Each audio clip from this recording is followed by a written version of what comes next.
المؤتمر كانت عنده لجنة تنظيمية برئاسة السي عبد العزيز عبيزة. قمنا بعدة اجتماعات للتحضير لهذا العرس الاتحادي الاشتراكي. الحمد لله دازت الأمور كما خططنا لها في اللجنة التحضيرية، الانضباط التام ديال جميع المؤتمرين وجميع الضيوف، كنشكروهم من هذا المنبر. بالنسبه للجلسه الافتتاحيه الحمد لله دازت بواحد المستوى عالي، لا من الحضور لا من الانضباط، وتميزات بالحضور ديال السيد الكاتب الاول السي إدريس الشقر، وكنشكروه من هذا المنبر. بالنسبه للجلسه الثانيه دازت هي بكل شفافيه وديمقراطيه، حيث تم ترشيح وحيد ديال السي يونس البحاري للكتابه الاقليميه، والحمد لله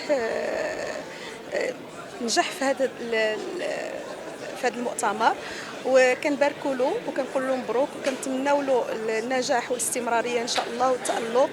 نتمناو الحزب ديالنا يستمر في الطريق ديالو النجاحات ديالو، ويحقق الشعار ديال هذا المؤتمر اللي هي ديناميه قويه لاعاده البناء. وشكرا لكم.